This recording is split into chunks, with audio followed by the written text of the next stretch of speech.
அஸ்ஸலாமு அலைக்கும் சகோதர நண்பர்களே, இப்போது நமது அரசாங்கம் புதுசாக ஒரு திட்டத்தை போட்டிருக்கு. அதாவது வெளிநாட்டில் இருந்து நீங்கள் கொண்டு செல்லும் டிவி, மொபைல் ஃபோன்களுக்கு 10% 20% வரைக்கும் வரியை உயர்த்தியிருக்காங்க. ஆக அரசாங்கம் நமக்கு உள்ளூரில் வேலையும் தராது.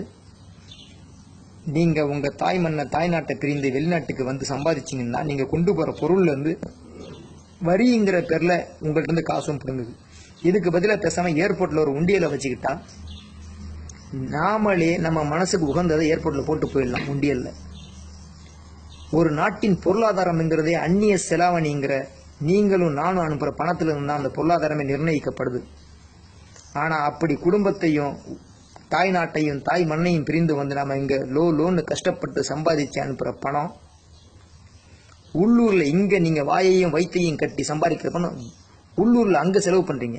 உதாரணத்துக்கு நீங்கள் சம்பாதிச்சு இங்கே ஊரில் ஒரு 10 லட்ச ரூபாய்க்கு வீடு கட்டுறீங்கன்னா ஒரு 100 பேருக்கு நீங்கள் வேலை வாய்ப்பு தர்றீங்க. ஆக உள்ளூரில் நீங்கள் என்னை போல உங்களை போல எவ்வளோ பேருக்கு வேலை வாய்ப்பு தர்றோம். இப்படி எல்லாமே நாம் செஞ்சால் நமக்காக அரசாங்கம் எதுவுமே செய்கிறதில்லை. நீங்களோ நானோ யார் செத்தாலும் நம்ம உடல் கூட பிரேதம் கூட ஊருக்கு போகிறதுக்கு எம்பாசி எந்த உதவியும் செய்கிறதில்லை.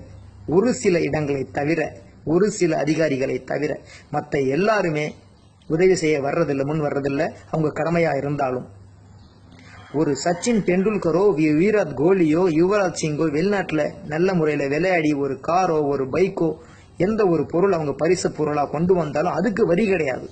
நீங்கள் உழைச்சி சம்பாதிச்சு கொண்டு போகிற ஒவ்வொரு பொருளுக்கும் வரி உண்டு. இது எந்த விதத்தில் நியாயம்னு தெரியல. இப்படி நீங்களும் நானும் வெளிநாட்டில் படுற வேதனைகளை எது நம்ம இழந்து எப்படி அவஸ்தைப்படுறோம்ங்கிறத கவிதை நடையில் கேட்டுக்கொள்ளுங்கள்.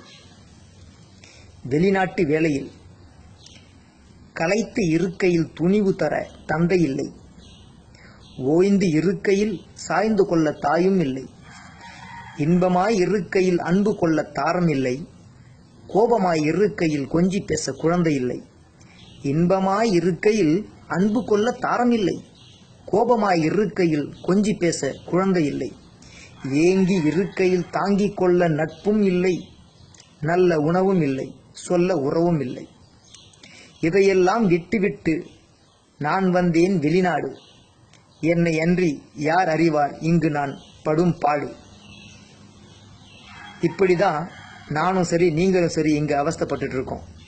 ஆக அரசாங்கம் நமக்கு உதவி செய்யலைனாலும் உபத்திரம் பண்ணாமல் இருக்கணும். தயவுசெய்து நாங்கள் வெளிநாட்டில் வரல எல்லாருமே அரசாங்கத்தை கேட்டுக்கிறோம். இப்படி வரிங்கிற பேரில் எங்களை வதக்க வேணாம். என்றும் அன்புடன் உங்கள் சான் பாஷா, மன்னை மாநகர்.